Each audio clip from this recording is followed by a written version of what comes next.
Okay. Okay, let's go ahead and get started. And I'm just going to double check real fast to see what I can see here.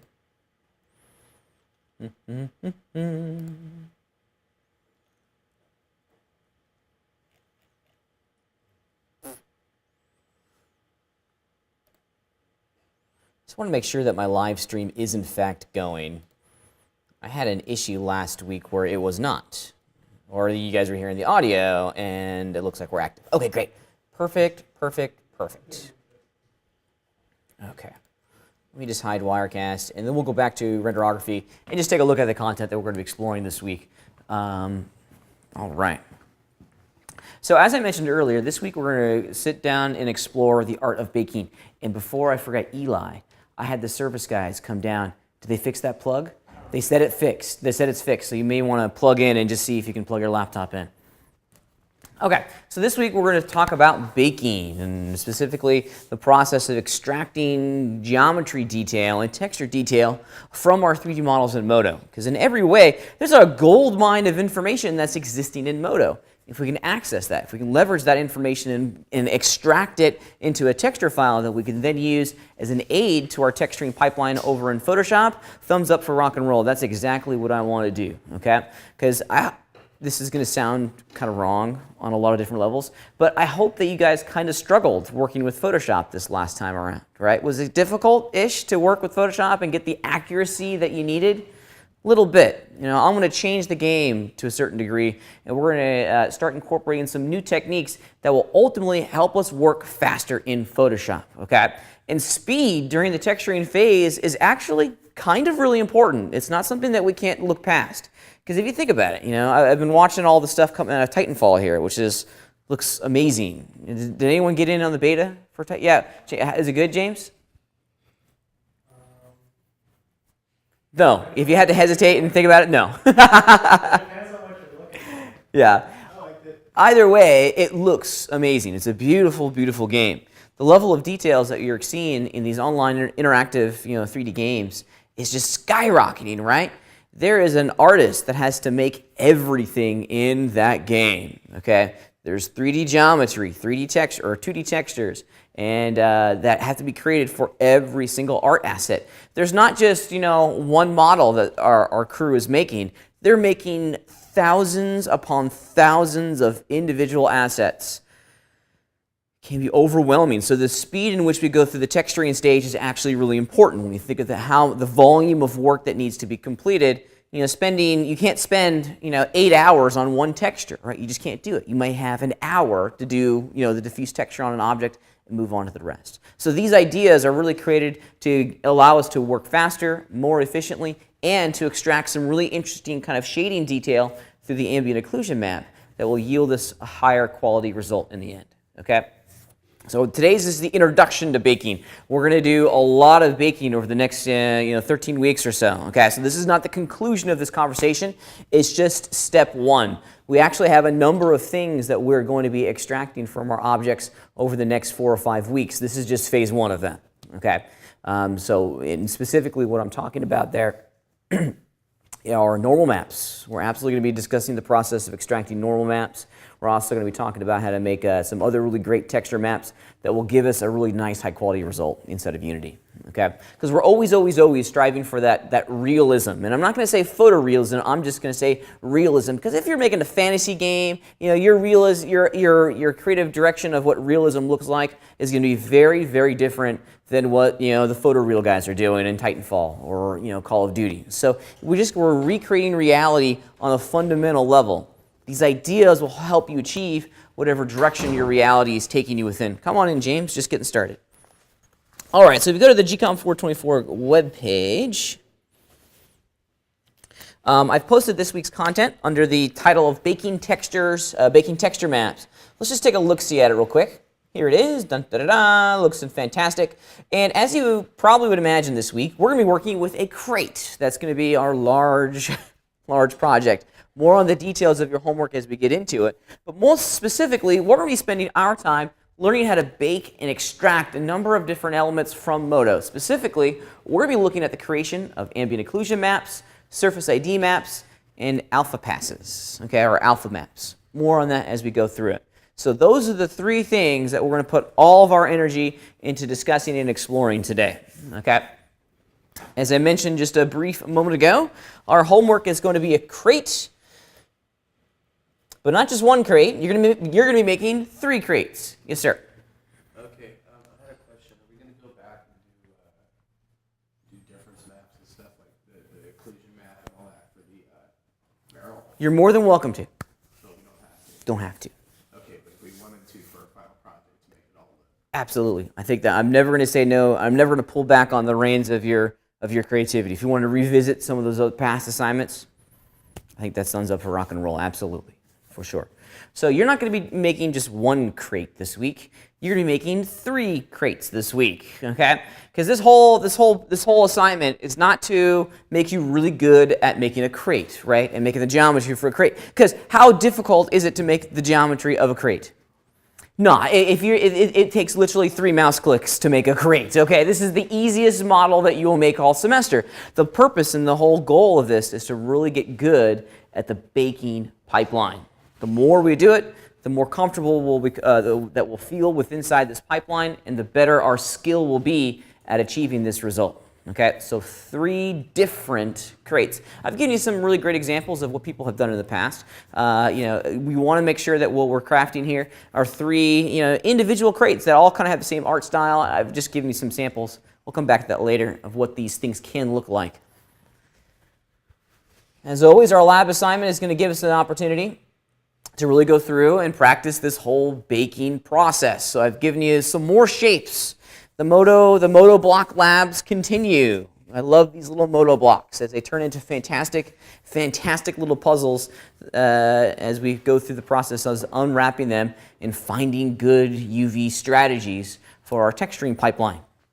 So you're going to be unwrapping these 3 models. At the conclusion of this, you're also going to be extracting some information through our baking process.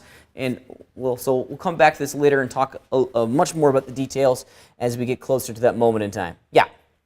Quick Modo question. Someone did something to the camera here where they tilted it.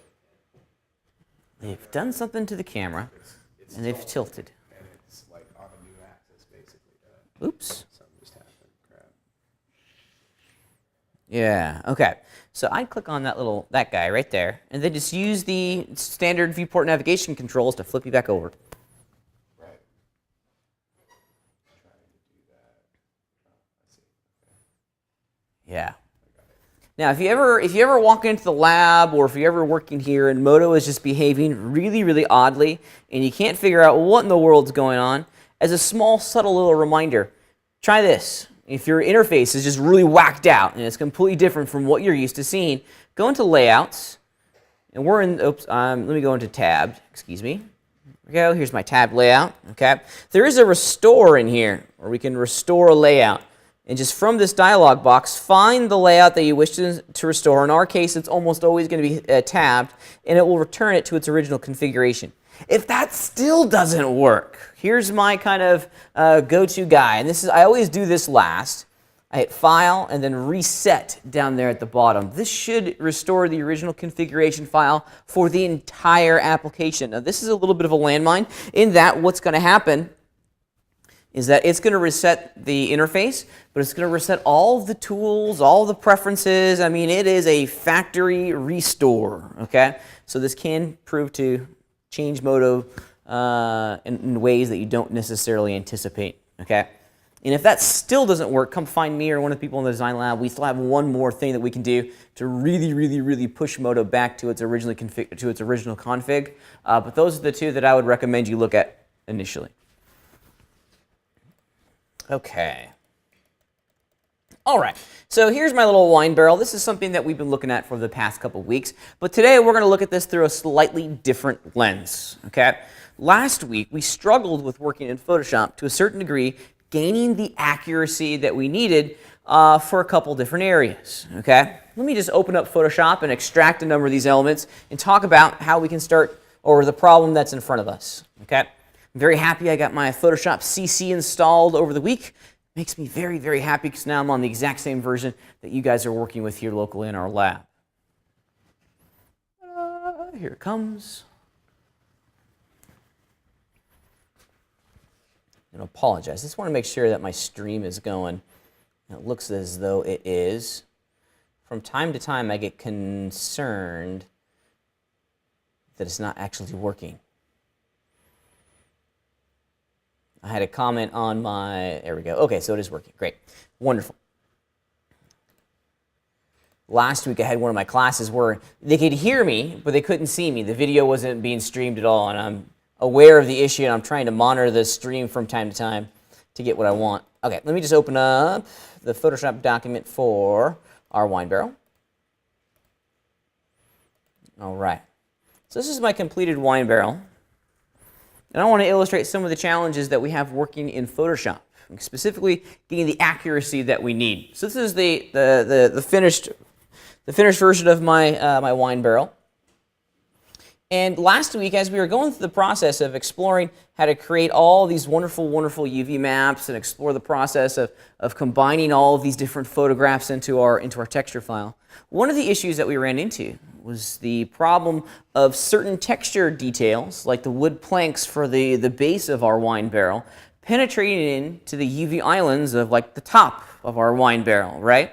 Being able to manage that can be a challenge from time to time, something that we need to look at. In addition, we also had a challenge struggling to find precisely where within inside of our UV map all of the outlines for our little metal strips existed, right? What process did we use last week to establish the location of all of those metal strips? Well, we exported in, this is just in Photoshop, but how did we colorize the metal strips in our wine barrel last week? Huh? Was it layer style? Before we even got to the layer style, what did we initially start with? EPS layer mask? Kind of, yes, absolutely. And we got the layer mask through a selection, right? But that selection was entirely human-driven, right? I was the person that made that selection, and I didn't like this. If you remember back to last week's example, I was off. I was kind of sloppy in the texture of my metal band, actually wrapped up vertically onto the base of my wine barrel. Boo, bad, bad, bad, bad, bad. That's horrible. We don't want that, because now we've broken reality. So there has to be some other way within inside of our application to give us the results that we want on the selection side of things to make our life easier in Photoshop. Did you save a selection? Say again? Did you save a selection over the bands? No, I don't think you can save selections in Photoshop. Not that I'm aware of, at least. Yeah, you can. Good. Teach me. I don't know that. But that's not how I was working last week. Was saving a selection. I used that selection to create a layer mask, and then I re-accessed that selection through the selection process. But that's not saving a selection. Okay, so we got to have a little bit better process of selecting specific textures, or to selecting specific portions of our textures here inside of Photoshop. We can't do this click and drag and stuff. I know Photoshop is an artistic pipeline, but I want pixel perfection. I want a level of accuracy that I know is going to ensure that what I do here is absolutely going to look perfect on my model. Woo! Boom! Way over there in Photoshop or in Modo. Okay, so there needs to be a little bit better workflow.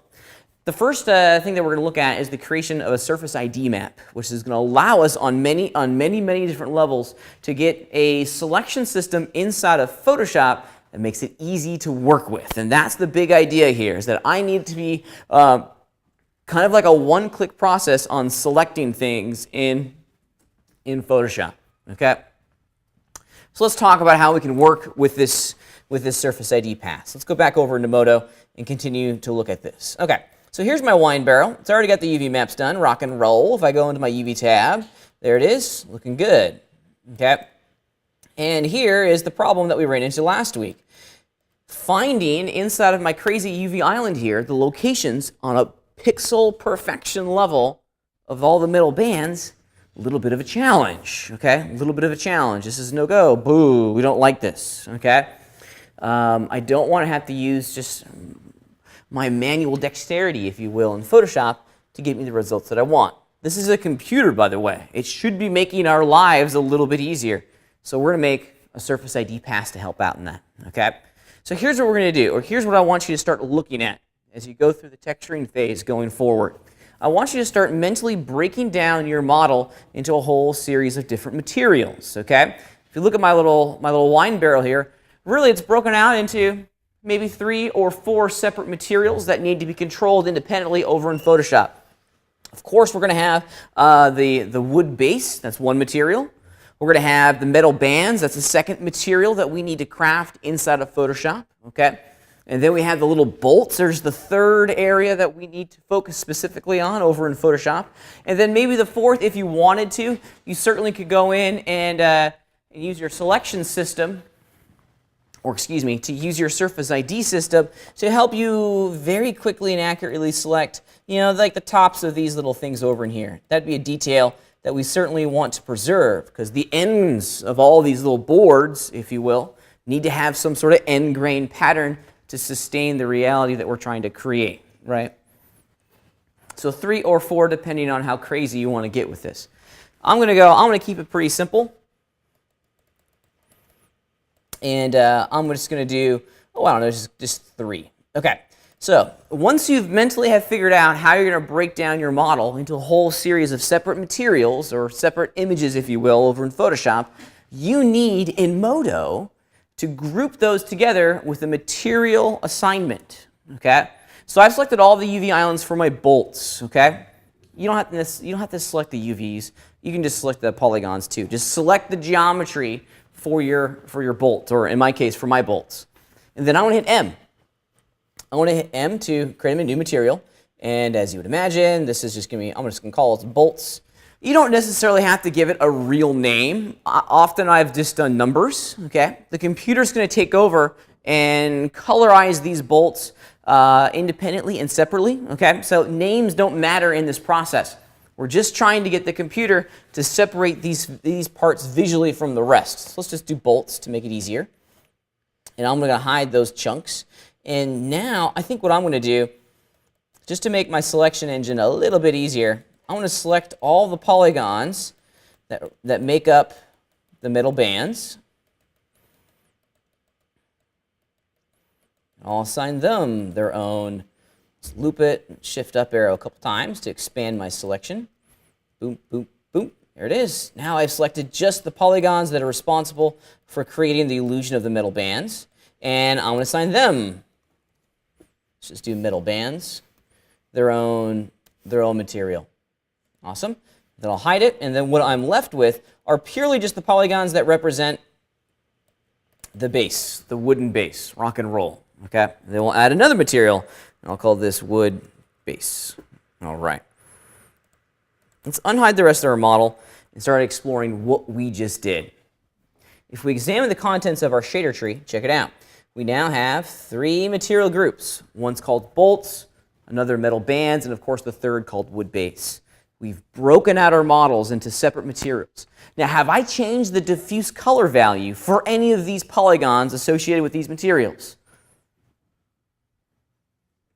No, I haven't, okay? We don't have to go into the physical material itself for this action to be generated. The Surface ID render output is going to give us what we want. So if we look at the materials, the actual material in each one of these material groups, check it out, they're still all white. So we do not have to change the color of the material. The computer is going to do it for us. This also allows us to create a system where our material groups are separated and independent from the Surface ID render output. This is great because now we can still leverage the power of our shader tree and create some extraordinarily custom awesome effects without having it to worry about influencing the outcome of our render outputs. Okay, separates it all out. This is good practice. One thing is not influencing another. They're still independent and separate. Okay, now that we have all of our materials created, we have to create a render output. The baking system inside of Modo is entirely, and I mean entirely, a camera-driven event. So in every way, we're going to be producing a whole series of renders. But these renders are a little bit different. these renders are going to are basically going to create a coloring book that matches our object's UVs perfectly. And perfectly, it's going to be pretty neat. But it all begins with a render output. So let's add a render output. We're not going to use the final color render output in what we're crafting here. So you're free to either delete this or change its effect. I think I'm just going to change my final color render output here. If you right-click on the word effect, you'll see this crazy long list. And what we're looking for here is one called Surface ID. They're all listed alphabetical, so just kind of program your brain to go down towards the bottom. Surface ID. Boom, there it is. Please don't confuse this with Segment ID, something very, very different. Surface ID. There it is. Okay, let's take a look at what we've crafted here. Let's go over to the Render tab and explore what in the world is going on. And I'm going to change my effect here. If you don't see, sometimes Modo caches the last frame, or doesn't give us it doesn't give us a preview of the actual render outputs. If you click on this button right here, I don't want to see the entire shader network. I just want to get a preview of the render output. So if I just select Surface ID, boom, there it is. This is what it's done. Now, the computer's gone in and has examined which polygons are associated with which material group, okay?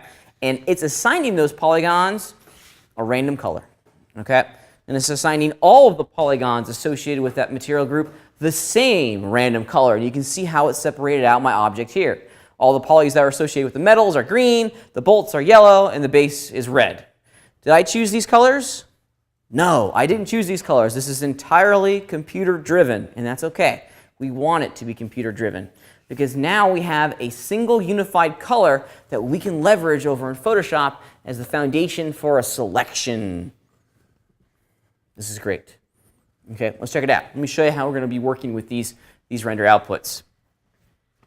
All right, so I've created my first Surface ID render output. Now we're ready to extract all this information into a texture. Now we're not going to be hitting the render button, okay? This is wrong. We're not going to be doing this. We're not actually going to be doing a render of the camera. We need to perform a baking operation inside of Modo, and it's really, really easy to do this. Check it out. But it does require a couple little steps in here to give us the results that we want. Okay, so the first thing that we got to do is that we got to make sure that the object that we are baking from is selected inside of the item list. This is step numero uno. As you would imagine, step number two is to ensure that the UV map you're baking to is also selected. Let me show you what I'm talking about. Let me zoom out. And under, where they've changed this, vertex map list, here we go. And just want to make sure that our barrel UV map is selected. Once those two elements are selected, check it out. We're going to go to the top of the screen where it says render, and then from this list, we're going to choose bake to render outputs. However, I've forgotten a really, really, really important step, and I think you'll see why this is important here in a minute. So let's just do bake to render outputs and see what we get. Aha! It's no longer an image, right? It's no longer that same kind of perspective camera image that we saw of our barrel here. Now what's it look like? Looks like a UV map.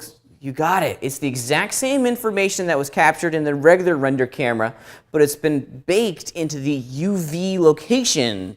Yeah. All right. Now we have an image that we can use over in Photoshop. Okay.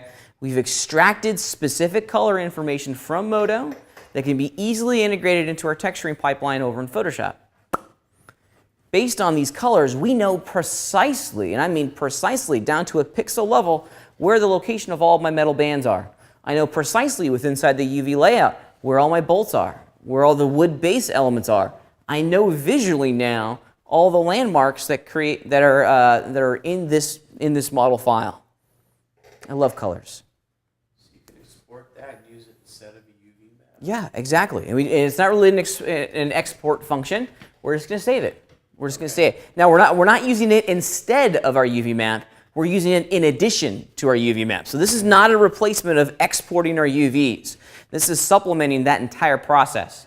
The sole purpose of this is to help us visually understand the landmarks in our model, right? Because I don't know about you guys. Looking at those UV maps, I mean, it's like it's just a mess. It's just lines to me, right? Sometimes you gotta like blur your eyes. You're like, okay, I think I see it. There's a middle band there, and there's no, I don't want, no, I'm not doing that, okay? I want some help, and this is my aid, okay? All right. Before I save this, there's one final thing that I want to show you guys, and looks like I've already done it. Since we're using the camera as the driver of this entire event, we have to be very, very, very specific as to our frame size for our render. Now, what resolution in frame width and height, if you will, did you create your texture over in Photoshop? What were the magic numbers? 1024. 1024 by 1024. Our render frame and width needs to be identical to that, so that both UV maps and textures line up precisely. If they're off, even by 1 pixel, the coloring book and the outlines for our coloring book are not going to match. Now we have a much larger problem on our hands. Okay? So they need to be identical in width and height. So I've selected my render section, or my render node here in my shader tree. Then over in the Properties tab, I'll go into my frame. There it is, 1024 by 1024. Those are the 2 channels that we need to adjust. Now this is defaulted to 720 by 480. So you got to make sure you change this to match the texture resolution of your texture file over in Photoshop.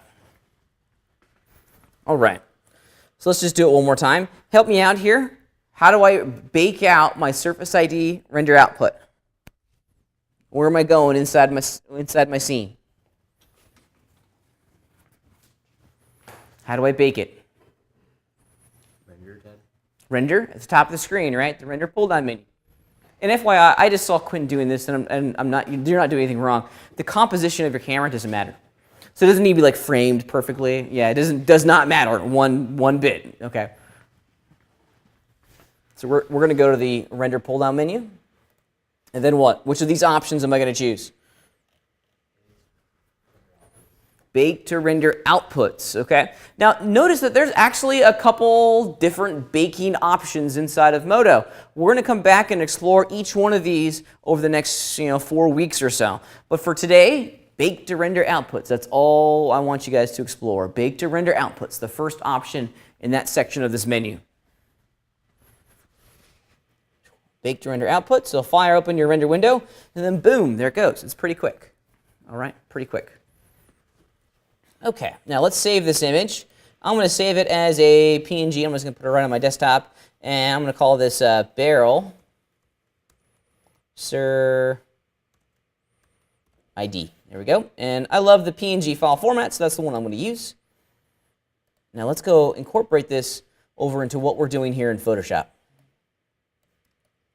All right, you know what I'm going to do? I'm actually going to make a new Photoshop document that's 1024 by 1024. And I'll just put this into a blank document for us. There we go. Make our lives a little bit easier. I know sometimes when you're working with completed texture files, it can get rather confusing as to the architecture that I'm creating. So I'll just simplify the entire thing as soon as Photoshop decides it wants to do my bidding. There we go. Okay. And let's do this. I'm going to go grab the file that I just created. And there it is. There's my Surface ID render output just chilling on my desktop. Let's import that into Photoshop just by dragging the document onto the icon. And now, I separate all these tabs out. I can drag the layer from one document into another. And if you hold down the Shift key while you do this, it'll constrain it. And it'll put the new document, or the new layer, in the center of the existing document. Did you go over the UV bake border size? Because sometimes it's defaulted to higher. We're not there yet. We haven't gone over that yet. We're not anywhere close to that conversation yet. So we'll get back to it though. I promise. We'll get back to it. Okay. All right. So what have we gained in this process? Let's close some of these down, and I'm going to grab my UVs. Just throw that in here as well. What have we gained in this process? Well, now we have a system that allows us to very, very quickly select certain areas of our mesh and assign it a layer mask or anything that we want. The Surface ID render output's sole purpose is just to make selections inside of Modo go faster. That's it. That's its only function. From these selections, we can do one of many, many, many different types of things. Just to revisit our pipeline that we were exploring last week, let's select some things in Photoshop, and I'm just going to go grab a metal texture real fast. I apologize.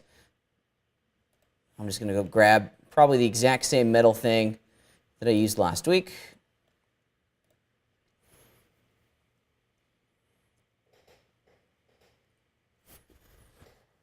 That's what happens when you try to live stream your video and do really complex texturing work at the exact same time. Certainly takes its merry old time. Okay, so there's my metal bear texture. Here's my new Photoshop document. Now, last week when we were working, we didn't have the luxury of this wonderful Surface ID render output, right? All we had were the outlines of our UVs. This process we explored last week. Applying a simple layer styles to our UV layer allowed us to get these really cool purple outlines or whatever color outlines you got on your own. But I want to use that metal texture in here, right? I want to use that metal texture and then mask that metal texture to go in certain areas within our screen or within the texture file that I want. So how did I do this last week? How did I do it? Walk me through the process. How did I get the metal image or the JPEG of the metal only on the areas of the little metal bands last week? What was my pipeline? Yeah, the marquee selection tool, just the rectangular selection tool, right? And we went in, we kind of looked at the crazy lines here, and we did some analysis, and we said, you know what, I think right in here somewhere is where we want our texture to be. And at times I was successful, but at other times I was not successful with my selection. If you look really carefully, my selection is too big. It's too tall. The top of my selection is extending outside of that of one of my UV lines in there. Okay, boo, this is bad. Okay, I don't like this because now I'm going to have to go back in and reselect it or transform the selection. It's just that's just a lot of work, right? It's just a lot of work, and it's always going to infuse my sloppy selections in that entire system. No likey at all. So check it out. This is what we're going to do. We're going to use this the Surface ID pass to help us out, because I certainly don't want to have to go in and do this and select what I have on the screen right now. Before we go too much further, I'm also going to import in my metal bear image metal, or my image file here. And I'm just going to hold down the Shift key and drag it in. Go. And while we're at it, let me deselect what I got. Select, deselect. While I'm at it, I'm just going to make this layer a little bit smaller, constrain its proportions, and just scale it down until I'm happy with the details that I'm seeing in my screen here. I do a lot of analysis on and a lot of just thinking about how I want all of my metal textures and all the details of my metal textures, or wood textures, or any texture for that matter, to appear in the final Photoshop document. The size, scale, and proportions of the details are just as important as the overall picture that we're using to establish the diffuse texture values for that portion of my model. Okay, so as a reminder, this is what I am trying actively to avoid. To go in and do rectangular marquee selections like this, because I'm going to miss almost every single time. I'm not as good as selecting things as you guys are, and I'm going to miss, okay? I'm going to mess up my selections and make it larger than the area that I need it to be. Surface ID render output is going to allow us to work quickly. It's going to allow us to make these selections very, very quickly. I'm just going to deactivate the visibility of my metal layer here and reactivate the visibility of my Surface ID. Let's turn off my UVs. You can see what I get. Since we have solid colors that represent the location of all these really important details, we can use a number of different selection systems to have Photoshop select those pixels perfectly and automatically for us. Woo! Okay. Does anyone know what tool we could use to do this? Yeah, the magic wand has very few uses, but this is actually one of those really great uses. When they're all the same color, it makes it very, very easy for me to go in and select good portions of my model quickly. You know, you can find the magic wand tool over in your toolbar. It's going to be buried, and I got to remember where it is. There it is. It's in this button. No, it's not. There it is. They've changed the icon on me. It used to have a little star next to it. There it is, magic wand. Still a little star. And now with this, with the magic wand tool, I can go in and I can click. Now I'm on the wrong layer. Excuse me. I had my metal layer selected, so let me just go grab that one. And now when I click, you can see that it automatically clicks and selects all the pixels that are the exact same color that I selected on. If you hold down the Shift key, you can add pixels to that selection and to continue to grow your Photoshop selection just like that.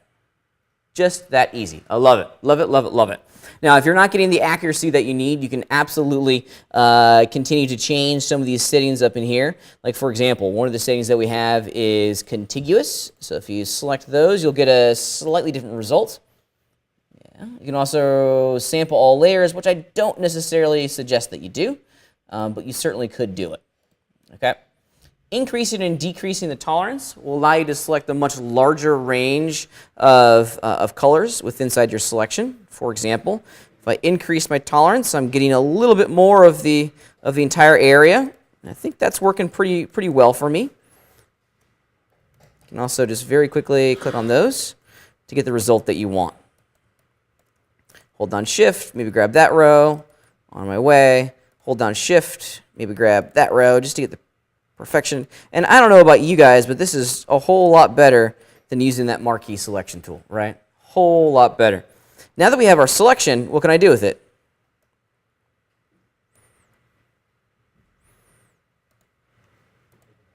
Make a mask. Selections in Photoshop, in my mind, always, always, always lead to the creation of a layer mask. Okay? From last week's conversation, what is the purpose of a mask? What's it going to do? What's a layer mask do in Photoshop? You got it. It's going to hide pixels. And in my mind, it's going to turn the visibility of certain pixels on and turn the visibility of other pixels off. Also, the editability. The editability of Pixels that are not selected is turned off. Yes, absolutely. Absolutely. Selections always yield, in my mind, layer masks, okay? This is the best way to work inside of Photoshop because it gives us a way to work non-destructively. We're not deleting portions of our textures. We're just turning them on and off. Yeah, go ahead. How is saving a mask from a selection any different than the button and select in Photoshop? Saving a mask from a selection. I don't think I quite follow. Say again? How is making a mask different than saving a selection? Well, what you create when you physically create a mask is an image. You create a black and white image. Okay. Luckily for us, the selection system inside of Photoshop is based on luminance, on black and white values. So in kind of an existential way, you're saving a selection. Right. Yeah. And there is a button under select that says save selection. Save selection? Use that? I've never used that. Where is it? It's at the bottom right button. Oh yeah, here we go. Yeah, I've never actually used that. I wonder what it does. Oh, okay. I see what it does. It's actually making a custom alpha channel. Okay, let's just call this Pat's test, which is a black and white image. Yeah, it's going to put it in a new channel in your channels tab, and there it is. Aha. Okay, great. So it's actually. It's basically the same. Say again? Does it work the same? It's the exact same technology because what it's done is it's taken our selection and it's made a black and white image, and it saved that black and white image in our channels tab. Absolutely. We then can re-access that selection by holding down the command key and clicking on the thumbnail. Okay? Because once I deselect those pixels, there's nothing that I can go. I mean, I can't. I just left click on Pat's test over here. Nothing's selected yet. However, if I was to hold down the command key, click on it, that selection's back. Yeah.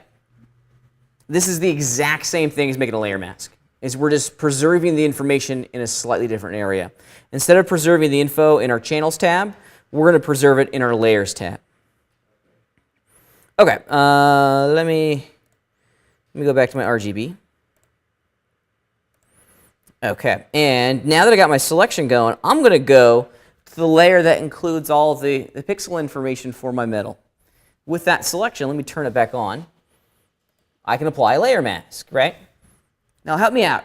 How do I apply a layer mask to the selected area of layer, what was it, 2? Layer 2, the metal layer. How do I apply a layer mask from last week? How do we do it? You click on the mask button on the bottom. What's that mask button look like? It's the white rectangle with the black. You got it. You got it. Alan is absolutely right. Go down the bottom of our layers palette. It's this button right here. That's the Create New Layer Mask button. And it's going to take our current selection and apply mask. It's going to create a mask. Boom. There it is. And now, within just a couple mouse clicks, we've established the location of all of our metal bands. Love it. Love it, love it, love it, love it. Pretty great, huh? Pretty great. Let's do it again, just so everyone kind of gets this workflow into their back of their mind here. Because within a couple mouse clicks, we can very, very quickly establish this entire texture. Let me go find a wood-based texture that's going to meet our needs. That'll do, and I'll just this won't look perfect, but it will look good enough for the illustration that we're trying to make here. There we go. All right, let me just do a little edit transformation on this, free transform. And I want to rotate this thing, let's see, 90 degrees or so. Not 0 degrees, 90 degrees. There we go. And I'm also going to make it a little bit smaller until I'm roughly happy with the size of each one of my planks, each one of my boards.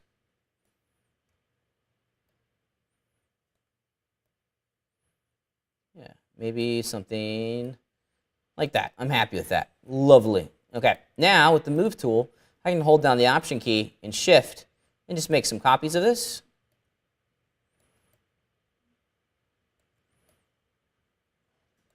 There we go. And I'm on my way.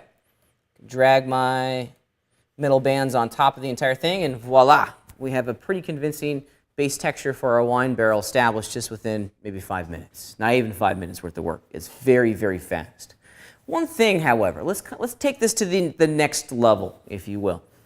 The base of our wine barrel, well, if you look at the way I've created the base of our wine barrel, those wood planks in the background, we have a little unique challenge in front of us, right? Let me turn off my metal and turn off all my UVs.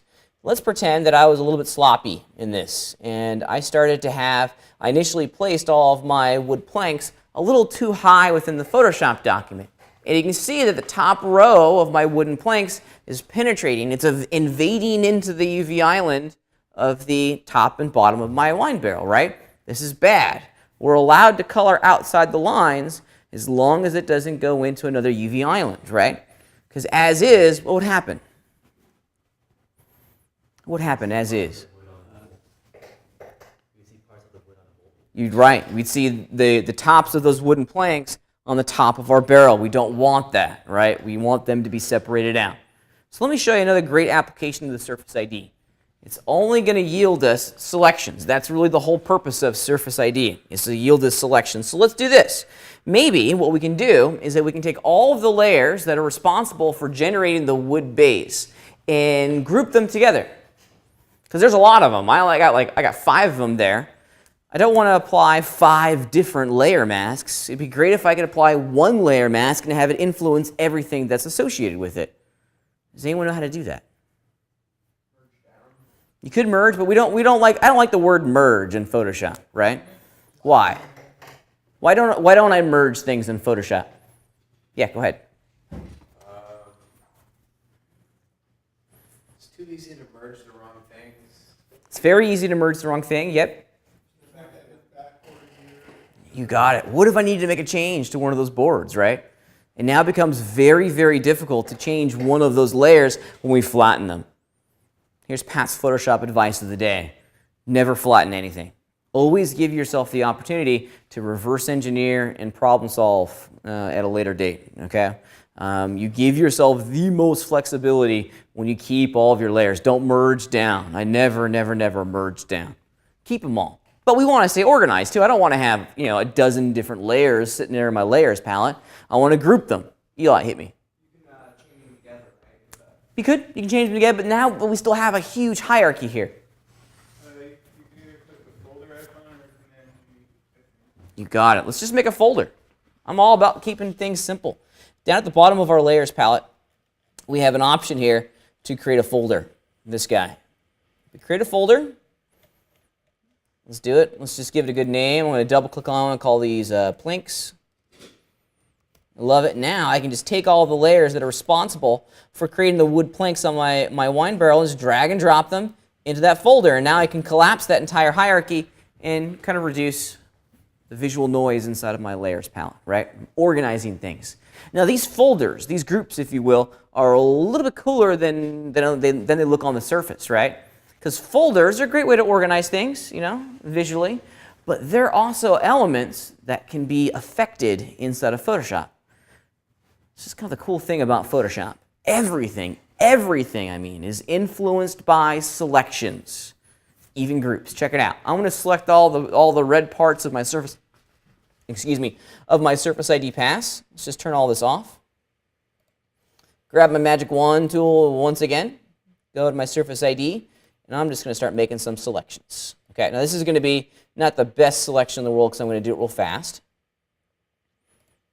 There's going to be a couple rows in here that aren't going to be precisely perfect, but oops. And I certainly don't want to click off. Let me see if I can just grab that bottom row. There we go. Yeah, I'm loving that. I'm not going to select these two over here. I'll show you why in a minute. Okay, now let's go back to my planks. I'm going to turn it on, and I got my planks selected, and check it out. We can use the exact same Create Layer Mask button that we were using before to mask out a folder, okay? I love this. Check it out. Let me hit the button, and we're going to get the exact same structure that we saw before, okay? This is fantastic, okay? Because now instead of masking individual layers, we're masking an entire folder. Anything we put in that folder is going to do what? Also get masked, okay? So now we've created a global masking system that can influence anything that we put in that folder. Case in point, let me show you what I'm talking about, okay? I'm just going to go grab a different image. And let's mix it up a little bit here. Let's just grab some, oh, I don't know. Let's just grab another wood texture, something that looks different from the rest. That'll work. That's different enough. And I'll just throw this into my texture. Okay. Hold down the Shift key, just drag it over. Awesome. Let's make this full screen so we can look at it a little bit more. Oops. Let's just fit it in there. Okay, and it's clearly too big. And I don't know why I'm transforming this, but I just feel as though I have to. All right. So there's the image in its current location, right? Watch what happens when I take this file and throw it in this folder, which is already being masked. Yoink. Now it looks like it's gone, but it's not. It's just at the bottom of the folder. So let me just pull it back up to the top and check it out. Ta-da! It's already being masked. I love this. Now we have a hierarchy within our layers palette that allows us to mask quickly without having to touch each individual layer. I love this. I love this a lot, actually. This is one of my favorite things inside of Photoshop, being able to mask group.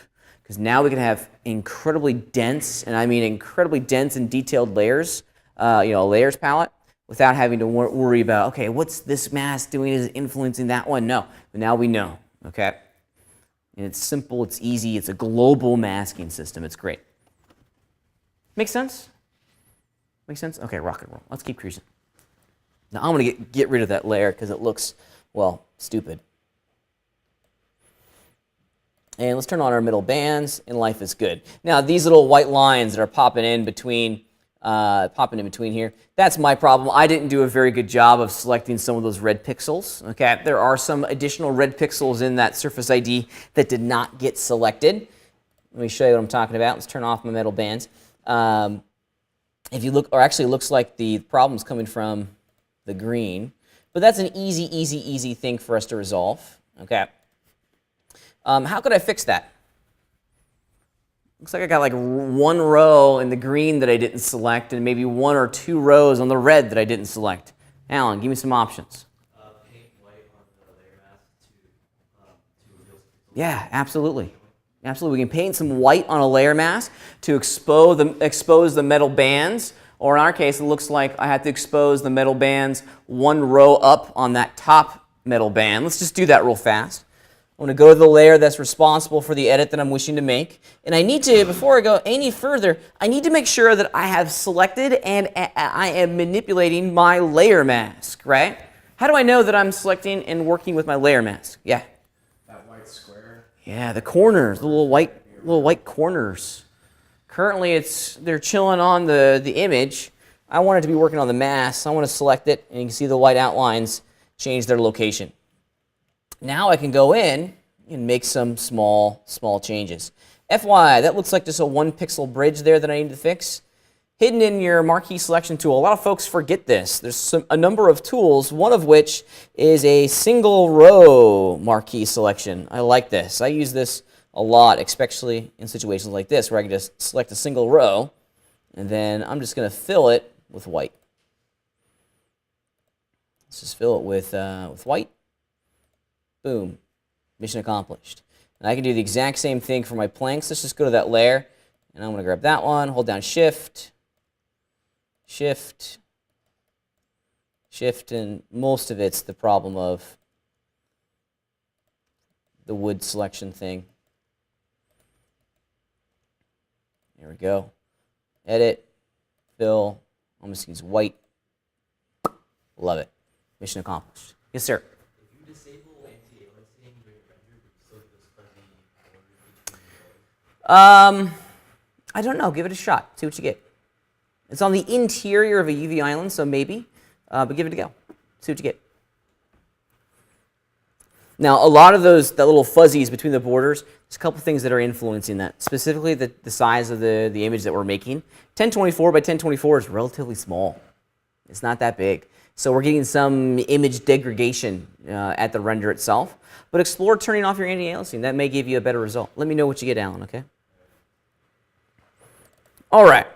So this is starting to look pretty good. I'm happy with it. I'm very happy with it, okay? And I'm generally really pleased with the results that we're getting. Within just a couple mouse clicks, I'm close. I'm close, okay?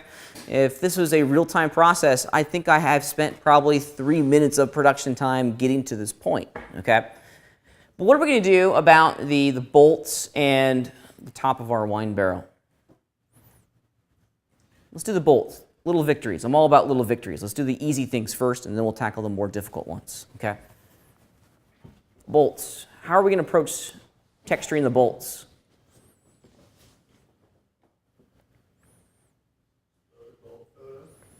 Let's get a metal texture in here that's responsible for the bolts. I love it.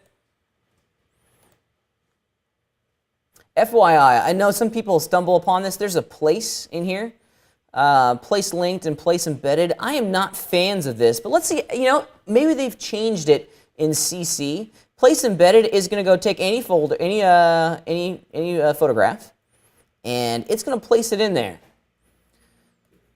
Let's go find. This is wood. I want metal. Excuse me.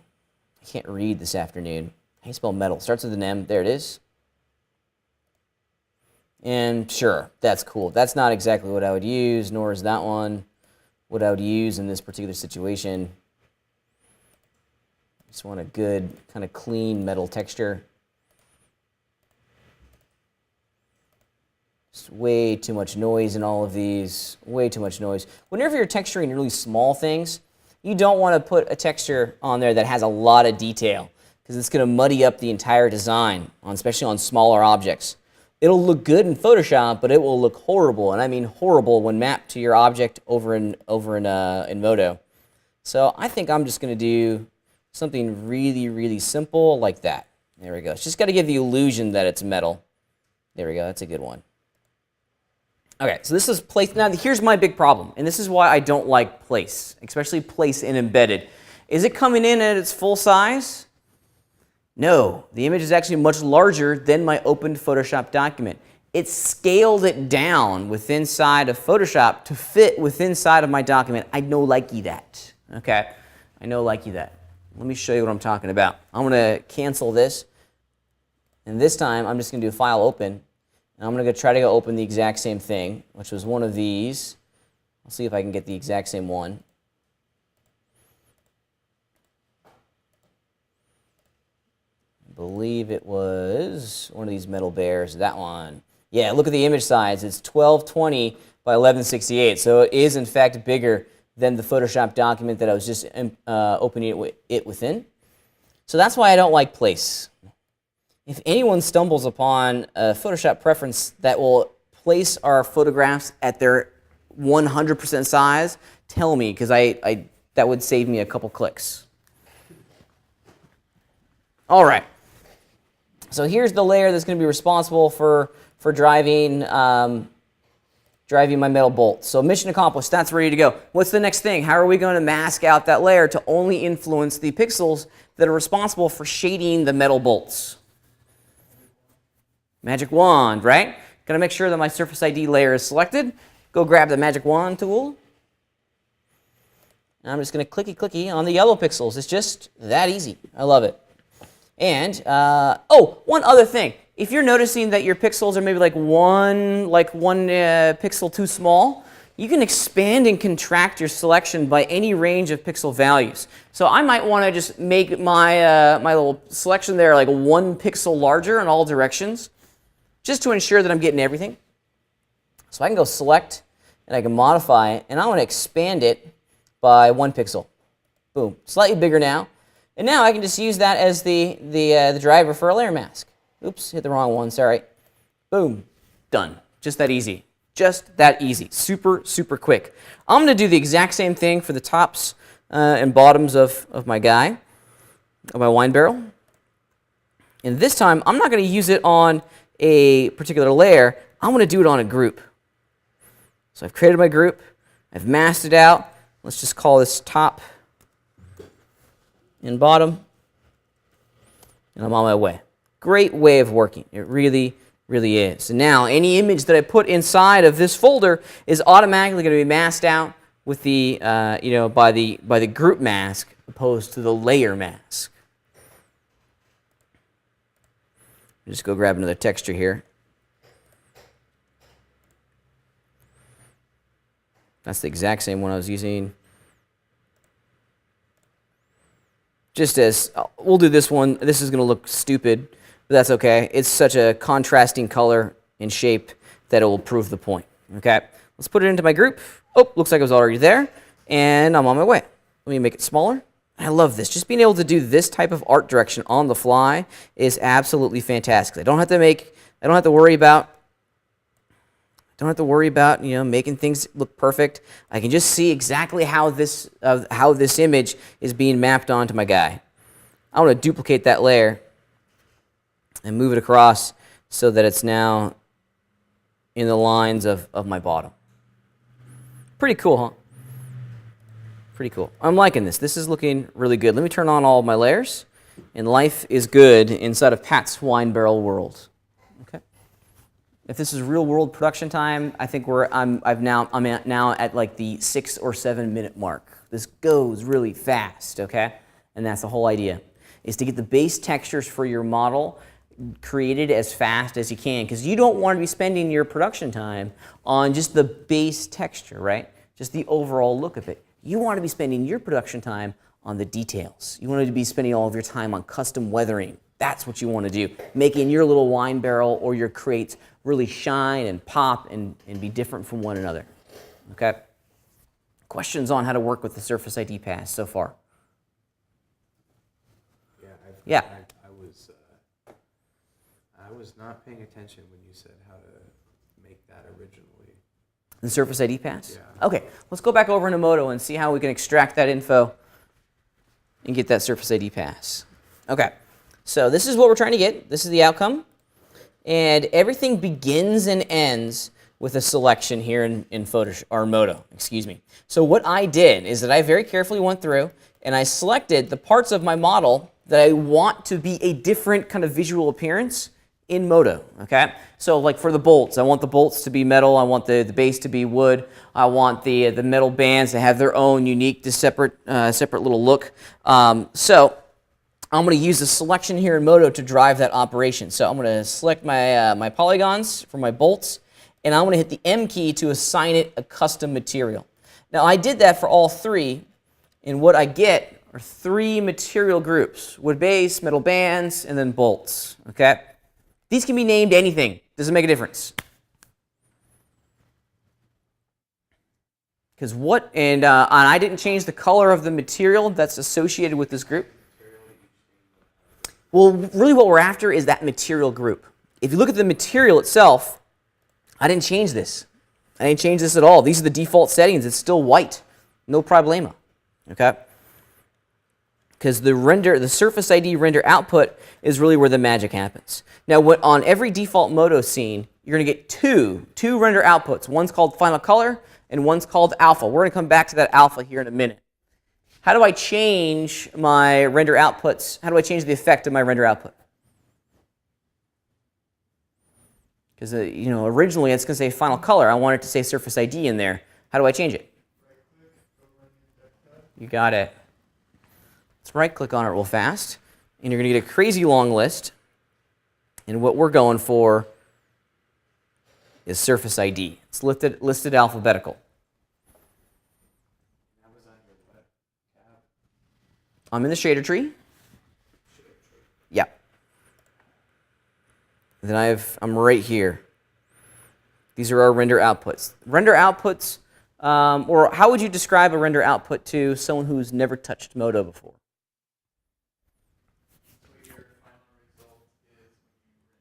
Okay, I love it. It's the final result. What's another way of thinking about the role of a render output?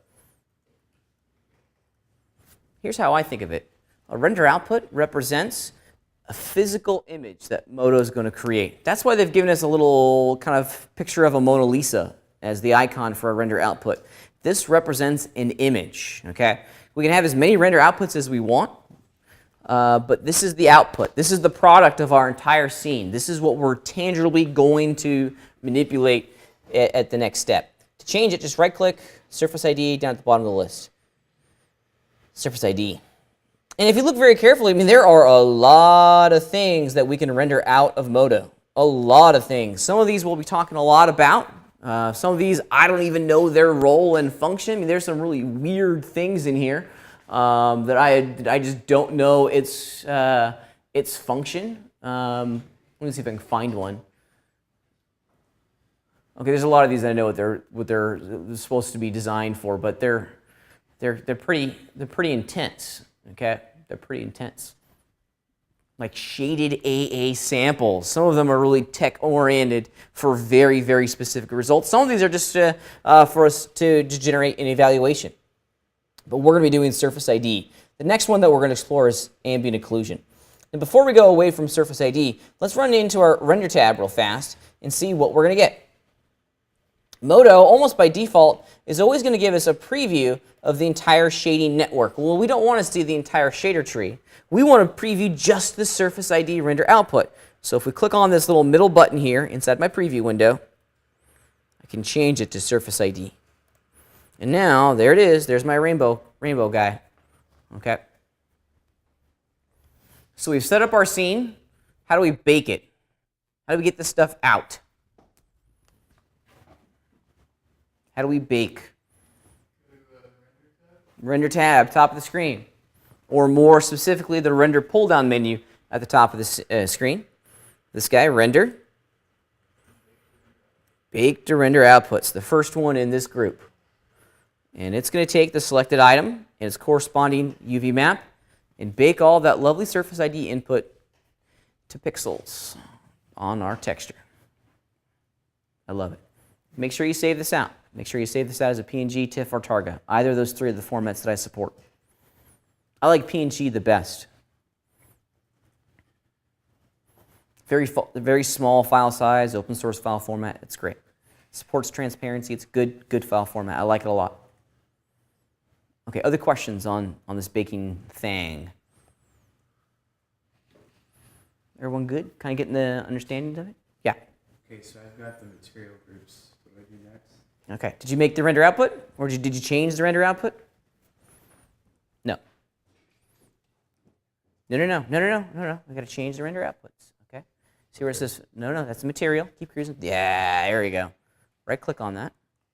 And then choose Surface ID. Bingo. Okay. Now, go to your render tab. Let's just take a look at it. Zoom out a little bit so we can see what's happening. Hit your A key. That'll work.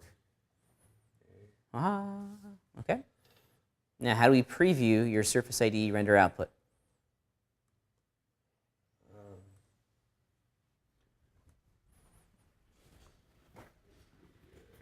How do you preview it? It's in the preview window. It's this button right here, the middle button, James, this guy, where it says Effect. If you click on it, you'll see a popover, and in that popover, it'll give you a list. Select Surface ID.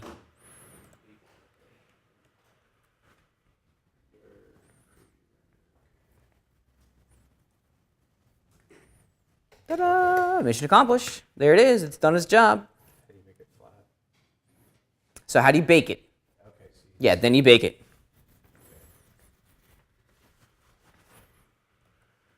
Okay, other questions? Okay, I'll tell you what. I've been yakking for well over an hour. Let's just take a break. Okay, let's just take a break. A little 10-minute break.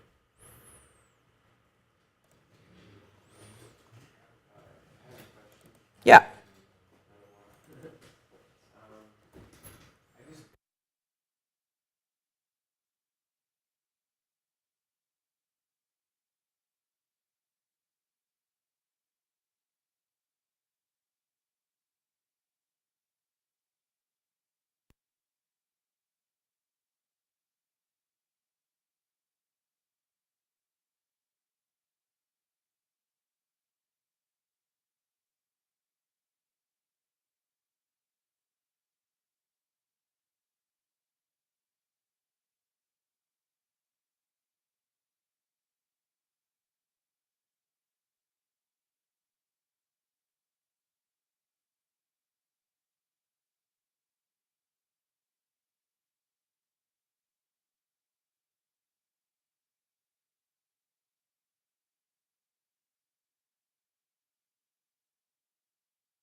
Okay, let's get back to it, shall we, guys?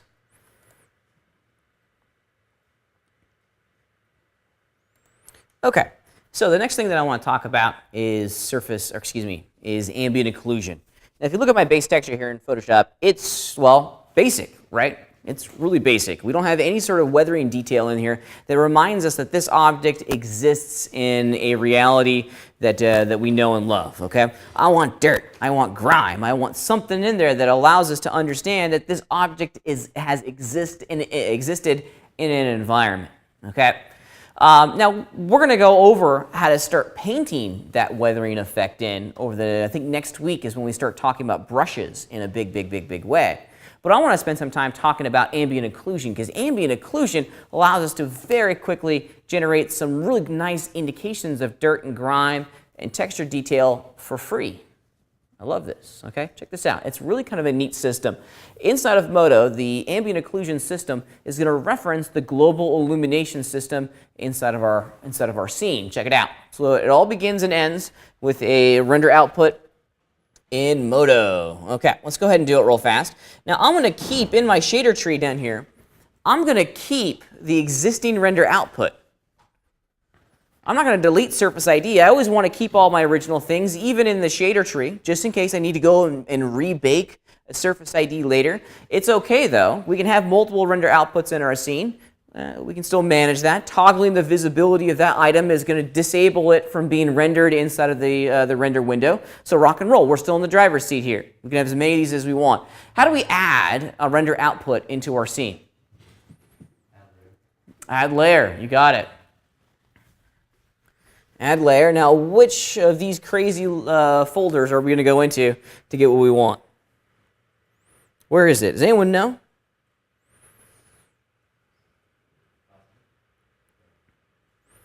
Special. It's in special. Okay? And you can see that we have a number of different special materials in here that we can create, one of which is a render output. Okay? So go into special, create render output. All right. Now it's going to default the final color, which is not what we want. So how do I change, once again, the effect of my render output to ambient occlusion? Changing the effect of our render outputs. How do we do it?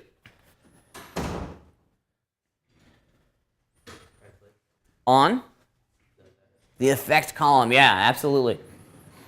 Now, luckily for us, ambient occlusion is at the top. It's all listed alphabetically, and it's right there. I love it. Now, this is a special one. Let's check it out and see what specifically that it's doing. Once again, I'm going to go to my preview window, click on the middle button, and change the preview effect to be ambient occlusion. And this is what it looks like, okay? So it's going to be a black and white image.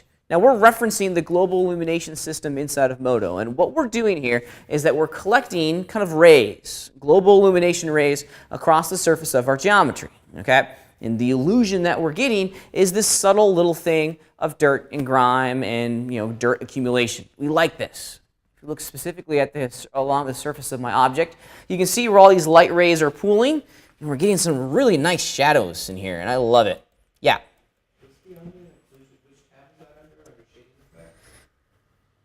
So we're adding a new render output, right? And while you're outside, we went into the special category under add layer, special, render output, okay?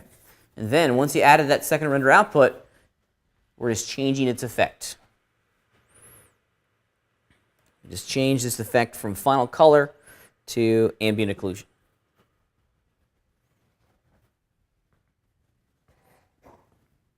Did you find it? Special? Oh, okay. Click off of here. Okay, so let's add, you were in add layer, I'm sorry, right? Yeah. Add layer, yep. Special, render output. There we go. And then we change its effect to ambient occlusion. And you can see from the screen here, what we're getting is just this really, really nice, lovely indication of soft shadows and grime. And blah. There we go. And that's what we're after. This is precisely what we're after, okay? Rock and roll, this is pretty great. If you look very carefully here, the quality of our ambient occlusion render output is driven by a number of parameters inside the render output properties, okay? Because it's pretty grainy in there. It's not looking so hot, okay? If you look at the quality of all the shadow information, it's kind of dotty in certain areas. Okay, let's see. Yeah, it's kind of dotty in certain areas. Yes, sir. The ambient occlusion, where is that in the shading effects? Like, I know I just asked you that, but like, once you're editing this, what do you do to get the... Oh, so you didn't change your ambient occlusion over there. Right click, right, yeah. Okay. There you go. Now you can choose it from the effect. Okay, so check it out. I want to increase the quality of all these little shadow bits in here. Now, as I mentioned, the AO pass, the ambient occlusion pass, is being generated by the global illumination system. So if we increase the number of occlusion rays that the ambient occlusion render output is generating, we're going to subsequently increase the quality. Yay! Okay, this is actually really kind of nice because we want butter smooth shadows. We want the illusion of butter smooth grime and dirt. You know, if you want to have, you know, really kind of chunky stuff, that's fine. That's fine. But I'm all about, you know, nice smooth shadows across the surface of my object. All right, so let's just do it real fast. I got my ambient occlusion render output selected here, and there's a couple things in here that we want to change. Down at the bottom of the render output properties, we can see that we have occlusion rays. Its default is to 64. If you want a higher quality AO pass, up this number, but do it by multiples of 2. I find that the rendering engine loves when everything is divisible by 2. So if we went up to like 128 or 256, now we're talking. Personally, I've never gone higher than 256 for the stuff that we're creating in this class. And the more rays that you have in your scene, the longer it's going to take to render. So keep that in mind. However, you're only going to render this thing once, so go grab a cup of coffee. Check your email for a second. Update Facebook and let your friends know that you're baking AO passes for 5 minutes while this thing cooks, okay? So I'm just going to up this a bit. Let's just do 128. Yeah. Oops. I don't see that on mine. Okay. It says surface ID output on that, but that option is not visible. There's always a reason. That's because you're in the, it's being cut off. Well, that's because you're in the Surface ID one. I'm in ambient occlusion. Oh. Yeah. And James, if I can make a suggestion, stop double-clicking on things. No double clicks. That's going to cause problems along the line. Okay, so I've increased the quality of my shadows here. Let's bake it out and see what we get. Okay, we're going to follow the exact same baking system that we used for our Surface ID. Everything is identical procedurally, okay? So I still have to have the item selected. I still have to have its corresponding UV selected. So item list, just go grab barrel high, vertex math lib, yep, barrel high is selected, rock and roll, things are really nice. I'm gonna turn off the visibility of my Surface ID so that it doesn't get rendered, and then render, bake to render outputs. And there it goes. This is gonna take a little bit longer, okay? Since we're now accessing the global illumination system, which is firing a whole bunch of rays out into our scene, this is going to take some time. So go check Facebook for a couple minutes. But you can see very quickly the quality and the result that we're yielding here. It's awesome. Now we have texture information for small little shadows and for small little dirt and grime. We are, to a certain degree, kind of baking in the direct illumination light sources into our scene, but that's okay. We can continue to work with this. What we're getting here is a black and white image that we can use in a number of different capacities, okay? Let's talk about how we can use this AO pass over in Photoshop to create the illusions that we're after. I want to save it once again, and I'm going to save it as a PNG, so we'll do AO pass, just right on my desktop. All right, and let's go back over to Photoshop and begin working with this bad boy. Let me open it up and insert it into my project. Okay. All right, now ambient occlusion. We have a couple things in here that we need to do with our ambient occlusion pass. First thing, and this is kind of a hard, fast rule, we have to put this at the top of our layer stack. You got your alpha. Okay, so if you got your alpha on there, you actually got them all. Close your window for a second and just deactivate alpha. There you go. Yep. And then bake again. Yeah. How did you get it Okay, so let's go back to Modo. How do you bake out of Modo? How do we bake? Got to have our items selected. Got to have the vertex map selected, or our UV map, selected in our vertex map list. And then at the top of the screen, render, bake to render outputs.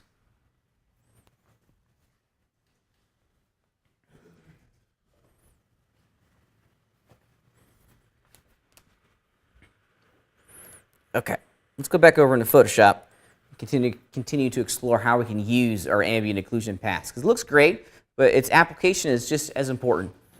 So here's the hard rule that we have to do with our ambient occlusion paths. It has to be the topmost layer inside of our layers palette, okay? It can't be buried underneath because we want all of this shadow information to be applied to everything within our scene. Because in this one map, we have shadow information for the bands, for the bolts, for the tops and the bottoms, okay? So it's got to be at the top, so it will affect everything. All right. However, I have the entirety of my texture document visible inside of my layers palette. When I put my ambient occlusion in there, it occludes everything else, right? It obstructs all the visibility of the layers below it. So what are we to do? Change the opacity. Let's see what that happens. I like the way you're thinking, because now we can start blending these layers together a little bit. Simply lowering the opacity is going to start to give us kind of the result that we want, but now everything looks as though it's been washed with white. To what? We're going to work with the blending modes. Does anyone know what blending mode we can use to get the result that we're after? Say again? Darken? Let's see. Darken's not going to give us, well, it could, but I'm always a big advocate of multiply, which is the one right below darken. Because multiply is basically going to make any pixel that has a value that's higher than 50% white transparent. So in layman's terms, it's going to make all the white pixels invisible, and all the black pixels in this image are going to be remaining on the screen. Okay? So all the white's going to go away when we click on the multiply blending mode. Zoom out a little bit. Boom, boom, boom, boom, boom. Multiply. Shazams. I love it. Does this pop or what? Now we have a texture file that looks more three-dimensional. I love it. Instantly, we've added production value to this bad boy. Love it, love it, love it. Now we're getting the small illusion in the texture document. Shadows, dirt, grime. Our texture is becoming more real right before our very eyes. Just that one thing, instantly, boom, now our textures pop, okay? Love it. Looking pretty good. You look at the information that we're capturing down here in the bands. I'm going to turn this layer on and off, and I think you'll start to see and understand the role and importance of this really important layer. And just so I don't confuse you guys, I'm just going to add a solid color layer at the bottom. You don't have to do this, and I would encourage you not to do this, actually. Okay, so check it out. If I turn it on and off, man, it just comes to life the moment we turn that AO pass on. It's fantastic, because now we're getting that detail from the geometry, okay? This is shadow information and texture information coming from the model itself over here into Photoshop. We like this. Will your AO change depending on what kind of rendering library you're using in the photo scene? It shouldn't, because remember, it's referencing only the global illumination system. Okay. Yeah. We're isolating just the global illumination system, all the occlusion rays that engine is collecting in one pass. It's great. We could, though, if we wanted to, we could bake out a different type of render output where we would capture the direct illumination sources like our directional light, the illusion that the point light is creating, or spotlight. Yeah, we can do that easily. So if I had a more complex object that might presumably pieces that are near each other might not need to be there permanently in the object, is that something you would do multiple takes for and combine? Yes, yes. Or that would be something that we'd have to experiment around with. Multiple bakes, absolutely. We can also hide certain bits of our model to bake just the sections that we want to work with. We can also move the pieces away from each other. So then when we do that one bake, they're being, those separate discontiguous polygons are not influencing the shadow accumulation in the map itself. So yes, absolutely. On more complex items, you'll need to do that because you'll get shadows in all the wrong areas. Yeah, I did what was it? I think it was a dumpster or maybe some sort of garbage can that had handles on the side of it. And whenever I did my bake, I was getting really big shadows underneath the handles that I didn't want. So I had to rip those pieces apart, do my bake, and then put them back together again to not get the shadows. But we're going to get to that. That's a little bit longer. That's a little bit further down the line. Okay. But yes, absolutely. Okay. Pretty cool, huh? Pretty cool. Let's see what this looks like over in Modo. I want to save this texture file out of Photoshop and wrap it back onto my model in Modo and see what we get. I'm just going to do File, Save As. And I like the PNG file format. Just works really well for what I'm doing. We'll just call this barrel test right on my desktop. Let's go back over into Modo. Don't want to compress it, so I always put none in that popover. And let's just do this a little fast. I want to import an image map. Image map, load image. It's called barrel test. There it is. Let's just throw it on our model. Since it exists outside of any sort of material group, it's being applied to everything within our scene. And rock and roll, things are starting to look pretty cool, huh? Now we're getting some really neat shadow information popping in on the actual model itself, and it's looking pretty good. However, we're getting some problems in here.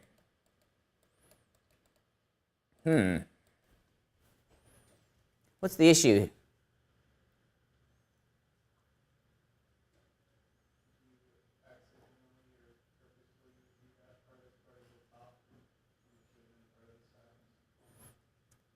Look, well, yes and no. There is a little bit of a mistake here for sure, and I haven't gone in and haven't textured that bit. But is there a big black line on the screen for you guys? Yeah. Big black line cruising right down here. That's no good. Okay. It's really noticeable when we get some distance away from it. There are also black lines underneath here. These are really in shadow, so this can be difficult to see. But on the tops and the bottoms, that black line that's cruising around the rim is really, really noticeable. That's no good. We don't like that at all, actually. If you look back at our Photoshop document, our background color is black. That black line is coming from the black of our background. Boo. Boo. Very boo, okay? No likey. We got to get rid of that black background. This is going to cause some issues for us. So let's talk about strategies on how we can avoid that or remove the black background. That black background is being created from our ambient occlusion pass. Check it out. Okay, there it is. If I turn that ambient occlusion pass on and off, mission's good, mission's accomplished. If I do File, Save As, I'm going to overwrite the texture file that's currently residing inside of my scene. There we go, PNG. Awesome. Replace it. If I go back into Modo, it's going to update my texture. And we have a new problem on our hands.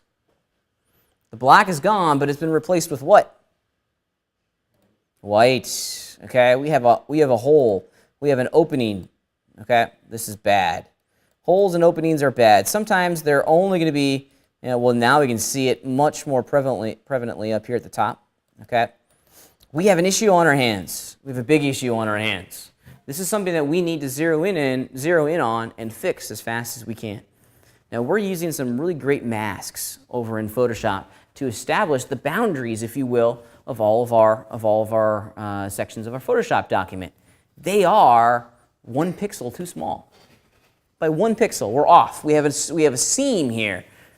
We can't have that. So how are we going to fix this? Yeah. I would go in to Photoshop and select your object, and then grow the selection. Just got to grow the selection by 1. That's all we got to do. 1, or if we really wanted to be safe, make it 2. Okay. So we were focusing in on the top sections here, and James is absolutely right. Here are the top and bottom. This is the layer mask that's influencing and driving the mask for that group. So here's the cool thing about working with layer masks, right? They're reselectable. This is going back to a conversation that James and I were having earlier about saving selections. If you hold down your command key and click on that thumbnail, it's automatically going to grow or select those pixels. And I need to make that 1 pixel larger. So we'll do select, modify, or grow. I like doing modify. My brain works on expand and contract. I'm going to expand this by 1 pixel. Boom, it's now 1 pixel larger. And I'm simply going to fill my mask with white again. Make it 1 pixel bigger. Let's see if that fixed it. Let's save out our project as a PNG.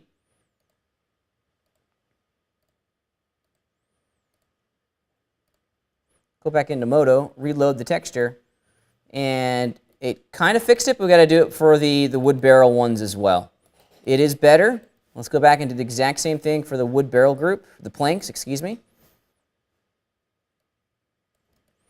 So I need to make this border down here 1 pixel larger. So I'll just select, modify, expand by 1 pixel, boom, and then I'll fill it with white. All right, let's save as.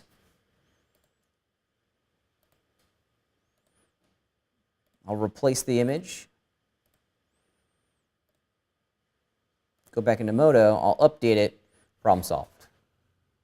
Okay? This is something that you have to look for, okay?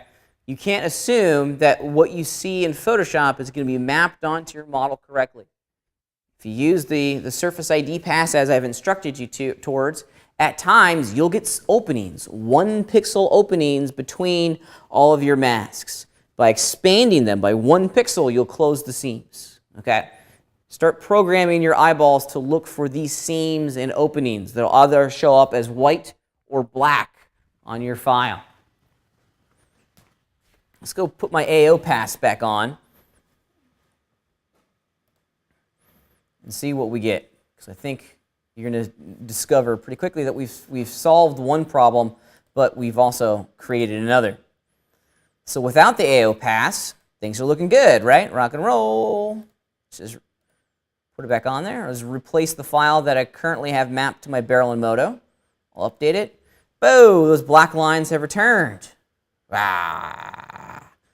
So what do we know? Let's do some deductive reasoning here.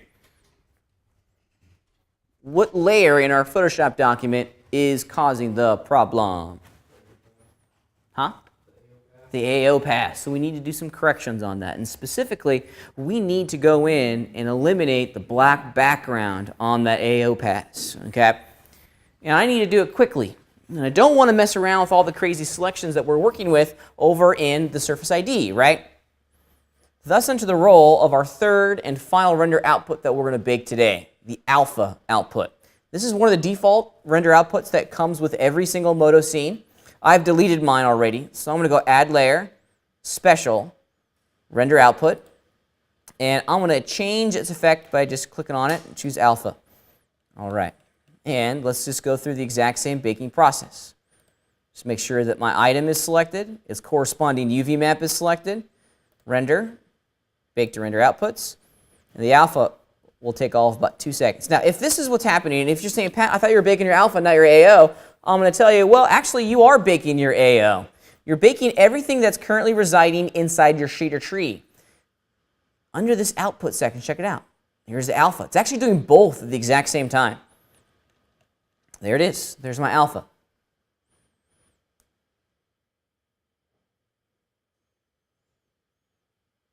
Just kind of cruising through it, almost done, almost done, almost done. And then we can save it. Now, for our alpha, what we're gaining here is an outline, a pixel-perfect outline of all of our UV islands here in Modo. It's black and white. So what does that tell you? How could we use this over in Photoshop? Use that as a mask, right? We can use it as a mask over in Photoshop. Alan gets the gold star for the day. Let's do it. Let me save out my alpha output. Save image, and let's call this alpha, right on the desktop. Let's chill back over in Photoshop for a second, and just go snag it. There it is. I love it, and I'll combine it.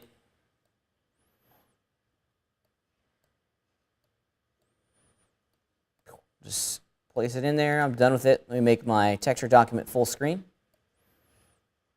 All right.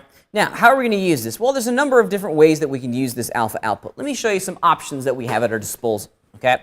We want to use this as the impetus of a selection, right? That's its sole purpose in life. So here's how we can use it. With it, put your alpha output on the very top of your layers stack, right here. And then you can go into your Channels tab and hold down the Command key and click on the thumbnail. Okay? And it will select just those pixels. Now, you're not going to get that if you try to do that here. It's going to select the entire image. I want to select just the interior of my image, just where it's white. So you got to go to the Channels tab and Command click on the thumbnail. Now, with that said, we can start masking things. Now, I'm going to mask my AO pass. That's all I really care about. So with that selected, we'll just mask it off, and our background gets removed. Rock and roll. This is looking good. Looking really good, actually. Let's save out our image now. Save it as a PNG. Just replace the file that's currently residing in Modo. Same name and everything. That way I don't have to re-import it. Yes. Close it out. And we're back. Life is good. Life is good. That black line has been removed. So we got to delete the black background on our AO pass, and that is the sole purpose, if you will, of working with the alpha output. It gives us a selection mask for the entire UV island, not the individual pieces that we got with our Surface ID. Make sense? 3 different maps created from the geometry in Modo, giving us 3 unique opportunities to make our texturing pipeline in Photoshop just go a little bit faster and definitely a whole lot more efficient. Questions? Okay, let's take a look at this from a slightly different perspective. I mentioned that this week we're going to be building a crate, and you're not going to be building just one crate. You're going to be building 3 different crates. Now, if we're smart about this, we can approach this entire pipeline from a slightly different perspective. Here's my crate. Here it is. Okay. This is my crate. Looks pretty great. It's got some nice rounded corners. And I've even gone as far as modeling individual planks because I want the interior of this crank to look like it's made from a whole bunch of boards. Okay. And this was done just with some very simple, rectangular polygons with some rounded edges. I'll let you guys figure out how I did that from the geometry side. It's really, really quite easy. Now, I did this because I wanted to capture, if you will, the all those planks inside my AO pass. I wanted to get this small illusion, if you will, of the lovely shadows that are chilling in between each one of the planks. Now, another thing that I should bring up here is that I actually have 2 versions of this exact same crate. This one that you see here, this one's not going in the game engine, right? This one's got so much geometry on it that it would be a waste in the game engine. It's too heavy polygonally. So I have a low polygon counterpart of this object that precisely matches all of its important structural details. So I got a low poly mesh. Let me turn off all my textures here, sorry.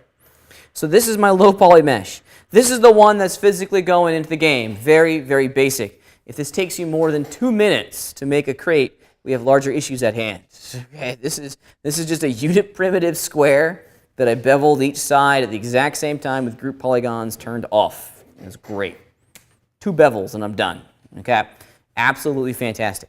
Okay, and then from that, I duplicated my low polygon mesh. Okay, made my UV maps of. I always make your UV maps first. So I made the low poly mesh first. Make your low poly mesh first if you're wanting to do this. Okay, do all the UV mapping first on the low poly one, and then up-res it, because any details that you edit on the high poly is automatically going to be preserved in your UVs, right?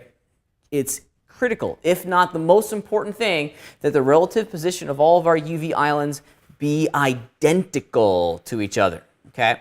Which is why we want to start with the low poly one first. So if we look at the UVs for our low polys, there it is, okay? And then if I go to my high poly, they're in the exact same location, because they came from the exact same starting point, okay? And you can see that every time I made one of the boards, it automatically added in all these edge segments for me. I mean, it did the work for us, okay? It's great. Make your low poly first, do the UV mapping, and then if you want, duplicate it like I did, and then go crazy with the detail. If it's not in the low poly, though, it's not gonna auto-generate the UVs for you and update the UVs, okay? All right, what can I do with this? Well, since the UV islands are in the exact same position from mesh to mesh, I can bake all of my AO information for the high poly and apply it to my low poly cube, right? Since the UVs, remember, these are just like coloring books, right? We're taking the outline and the coloring book of one model and applying it to another model. They'll match up perfectly because they were born from the exact same object. And then what we get from that, let's just bake it real fast. Let's make sure that my frame size is what it needs to be. Let's go into frame, this is at 2048 by 2048. I'll make it a little bit smaller just for our demo. There we go. Render. Bake to render outputs, and we're off. Now, let's see. On this one, I haven't done any of my surface IDing, but check it out. Oops, looks like I don't have the ambient occlusion in this one. Let me just change it real fast. There we go. And now we're capturing in a texture all those individual planks. I modeled them here in Modo. I captured each one of their each one of their sizes, and specifically what I was going for is that shadow information, and now I can just multiply this on top of my Photoshop document, bam, I have shadows for all of the planks. Pretty cool, huh? This is where the power of this baking engine really comes into play, is that we can make duplicates of our low poly mesh, up-res it, go crazy with it, extract a whole bunch of really great shadow information, and bam, we can apply it to our low poly mesh. My render window's doing some weird things. Can you be a little bit more specific? Yeah, I'm trying. Okay, so I go up here and I change this ambient occlusion. Mm-hmm. It changes it over here and over here. Mm-hmm. And then I change it to alpha. Does it the same thing? Is it supposed to do that? Absolutely. Okay. Yeah. It's a global toggle.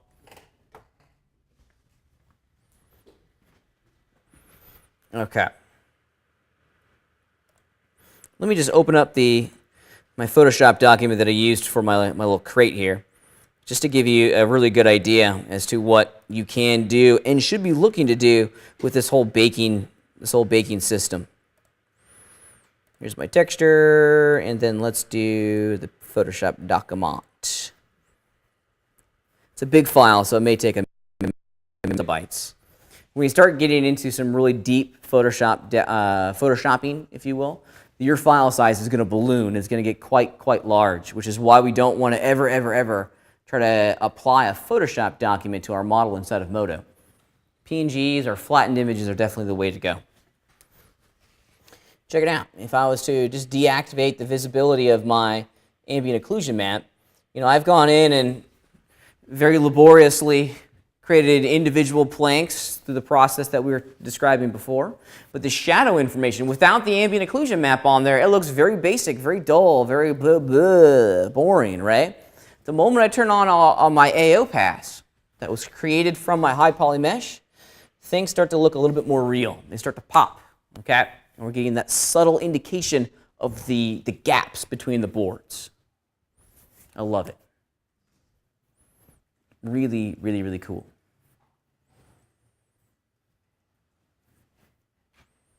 Questions? Everyone comfortable with this? Okay, if you're not comfortable with this, if you need a little bit more help, if you need a little bit more of a refresher on this process, because I understand firsthand that there are some steps in here that are different, okay, and that are new for a lot of folks. If you go back to our class blog,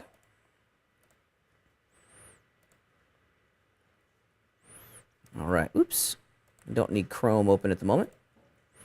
If you go back to our class blog, under the resources section, I've added some videos in here that I think will help, okay? These are videos that I made that directly reinforce all the content that we've described today. So I got a lovely video on texture setup. This is a good one to watch, okay? The texture setup one goes through the entire process of taking all 3 of these baked images and using it as the foundation for your Photoshop document before you start building the textures, okay?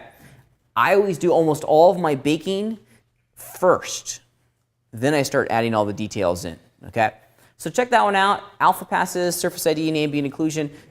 Pretty much the entirety of our lecture today is encapsulated in short videos. They're not very long, so you're not going to have to wade through like a 2-hour lecture just to get the little technical nugget that you're after, okay? Questions? Okay.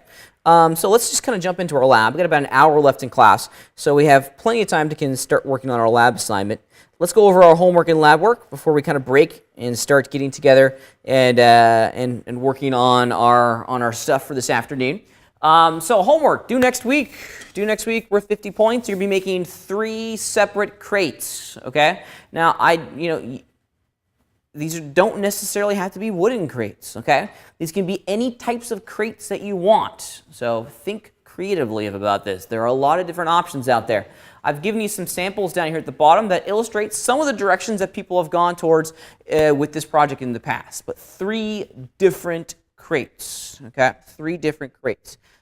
Please make these through the lens of using them again, okay? We're making little mini prop pieces for the levels that we'll be creating at the end of this semester. So you will hopefully use these again. This isn't something that's just a project or a crazy assignment. We're starting to build an asset library for our final projects in here. Now there are a couple things in here that I need you guys to build specifically. You have the creative freedom to do whatever you want, but there are some technical requirements for this project. Okay, of course, you're going to be building geometry for 3 wooden crates. 3. They need to exist on their own mesh item. Their own mesh item. You can put all 3 of these crates in one Luxology file. That's fine. That's fine, okay? They must be on their own separate dedicated mesh item. In addition, as always, I want you to build just a simple little set just so that these crates have context in the final portfolio render that you're going to be producing. You guys have been doing a really, really great job on these portfolio renders. I think you guys have been doing some good work, and hopefully you're you like the stuff that you're making. Yeah. Do all 3 crates need to be the same render and the same? They don't have to be. You can have them. Actually, I would like them to be individual renders at the end of the day, because yeah. So this goes without saying, UV maps for all the crates, okay? UV maps. That's why they have to be in their own mesh item, so that they get their own discrete UV map, okay? In addition, you're going to be creating diffuse texture maps for all 3 crates, okay? So 3 different Photoshop documents that you will apply to each crate individually. 3 crates, 3 sets of UVs, 3 Photoshop documents, okay? I'm also asking you to make ambient occlusion maps for all 3 of your crates. I need to see these in the Photoshop document, okay? You're also going to be making surface ID and alpha maps for all 3 of your crates. So you're going to be doing a lot of baking in this project, okay? 9 different bakes are going to be generated from this one project, okay? Please make sure that all of the baked imagery and all of your diffuse texture maps are created at a resolution of 1024 by 1024. However, I still would like you to make a portfolio render that includes all 3 of these at a render of 1280 by 720, and as always, as a JPEG. You guys have been doing a really great job on that. If you don't put this at 1280 by 720, I'm going to deduct a couple points from it. Okay, this is I'm kind of slapping your wrist because this is like the easiest thing ever. Don't forget 1280 by 720. Okay, and a final render of JPEG. Now, I've shown you the pictures of some of the successful projects that students have made in the past. It's rock and roll. They're pretty good stuff. Definitely cruise through. It kind of gives you an idea of the quality level that we're after and kind of the result that you'll craft with applying all these wonderful maps to your object, right? The AO map is making these things like popping, right? It's great. It's awesome. Great information crafted quickly from these maps. Okay, now this last bit is actually really, really kind of important. So I want to make sure that we're all on the same page because as you can see, there's 5 separate things that you're going to be turning in this week. 5 separate things. Of course, I need your Luxology project file. Okay, your Luxology project file. Now, just so everyone's kind of clear and on the same page, you can have all 3 of your crates in one Luxology project file. That's fine. They just need to be on their own mesh item with their own separate UV map. However, if you want to have separate LXOs for each crate, I'm cool with that too. I really am. Okay? Personally, that's how I would choose to work. So I think that's not a bad strategy for you guys. Either or doesn't make a difference to me. All in one or in their own. But if people do separate Lexology files, isn't that going to be 15 per person? 15, so no, it will be 7 a person. 7 a person. And this same goes for the render, the portfolio render. And so it could be up to 15 if you want it. It could be, okay? Same goes for the portfolio render. You can put all 3 in one, or if you want to do individuals like I showed you in the sample section, that's fine too, okay? Just 3 separate crates, 3 separate Photoshop documents. Now, I don't want your Photoshop documents, okay? But I do want the flattened image that you map back onto the model. So please make sure you're submitting the PNG file for each one of those crates. I should be able to open up your Luxology project file, relink the image to the material, and see the mapped image on your model in Modo, okay? I do not want your Photoshop document, just the texture PNGs that you saved from Photoshop, okay? Everyone clear on that? One other thing, this is just kind of a workflow thing, a media management thing. I recognize firsthand, uploading a lot of stuff to D2L can be a monumental pain in the rear end. Compress them, upload them, as a zipped archive. That's just as good. Okay, I can manage that really, really easily on my end. I don't mind decompressing your zipped archives when I'm grading all that stuff. It's no biggie. Questions? Is everyone confident of what we're trying to accomplish here? Okay, cool. Let's just talk about our lab. Our lab assignment, and you probably can bang this out pretty quickly this afternoon. We've got about an hour left in class, a little bit more than an hour. So you can probably kind of finish this up real quick. Let's go to the lab. It's the baking lab. So the whole idea here is to get our hands dirty with baking, okay? Now, I've given you all 3 of these images, or excuse me, all 3 of these models. Your mission, if you should choose to accept it, and you kind of have to because it's an assignment, okay, is to take these 3 models, create UV maps for them, and then do our baking pipeline for all 3 of these blocks. So alpha output, surface ID, ambient occlusion for all 3 of these, okay? So making the UVs, doing the baking, and then you're making some texture maps for me. You're going to be making diffuse texture maps for each one of these. I don't care what they look like. I really don't care. It could be, it could be kittens and puppy dogs on the surface of our objects. I really don't care, okay? But within inside the textures, I should see the product of the alpha output, ambient occlusion, and surface ID. Now for these, I'm going to be checking to see if you've done your baking correctly. For these, you are going to be submitting your Photoshop document. I want to be able to open up your Photoshop document and see the proper alpha, the proper surface ID, and the proper ambient occlusion. Okay? Makes sense. Everyone got it? Just clarifying, we need to not only export all the maps, but we also need to put them into a Photoshop document and put a texture over it. You got it. Just like we did in class today. Absolutely. So we're just running through this pipeline. Do not leave, okay? I know that you guys have gotten into the habit of saying, oh, it's lab time, I'll just do my lab time later. No, do it here, do it now, do it together, because you will run into problems. And I'm the only person on campus that knows this backwards and forward. I am your resource. So if you have a problem, we can answer it together as a class right now. Your friend next to you can answer it together. We can work on these together as a class and knock this out, okay? Get it done. You're already planning on being here till 4:45. Might as well just knock it out. Then you don't have to worry about your lab for the rest of the week. Okay? Sound good?